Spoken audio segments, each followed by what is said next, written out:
The three characteristics that define these noble people: sacrifice, resilience, and clarity. Let's start with sacrifice. Did you know that the Khulafa al-Rashidun, rightly guided caliphs of Islam, it lasted for about 30 years after the Prophet Muhammad ﷺ passed away. The next 30 years were the best leadership that this ummah has ever seen after the Prophet Muhammad ﷺ. And that was Abu Bakr, Umar, Uthman, and Ali radiallahu anhum ajma'in. May Allah be pleased with them all. Did you know that after Ali radiallahu anhu was his son al-Hasan? Al-Hasan radiallahu anhu only led the ummah as a khalifa for 6 months, just about. He willingly stepped down from leadership in order to make peace in the ummah. So you see, as time passes from the death of the Prophet Muhammad ﷺ and we get further away from the revelation, things get more and more difficult. And the ummah, وَرَأَيْتَ النَّاسَ يَدْخُلُونَ فِي دِينِ اللَّهِ أَفْوَاجًا. You see people entering into Islam in the thousands upon thousands upon thousands.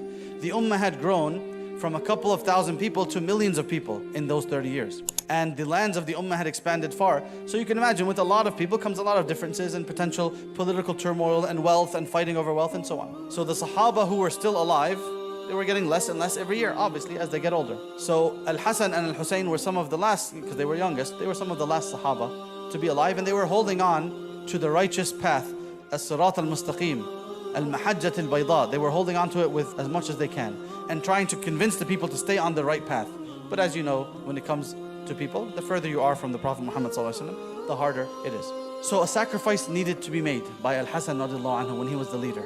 He realized after 6 months that things were going in a certain direction, and he went to negotiations, and he said, if I step down, will it bring peace between two great armies of Muslims who were about to have a civil war? And when he reached the conclusion that it will indeed bring peace, he sacrificed his status in this dunya. His status in the akhirah is in the highest of Jannat al-Firdaus. May Allah allow us to follow him. He sacrificed his worldly power. He sacrificed his comfort, all for the sake of the unity of the ummah, which he achieved by Allah's permission. And the Prophet Muhammad ﷺ had known that this would happen. Allah had informed him that this grandson of his would bring peace between two great armies of our ummah. Allahu Akbar. This level of selflessness. Imagine a leader today stepping down from their post. Can you find a single one of them who steps down willingly? Allahul Musta'an. They have to be forced out or killed, or they die in leadership. They don't mind how many wars happen as long as they get to keep their seat. But that was not Al-Hasan. That was the sacrifice and the clarity of mind that he had, and the love that he had for the ummah of Muhammad sallallahu alaihi wasallam.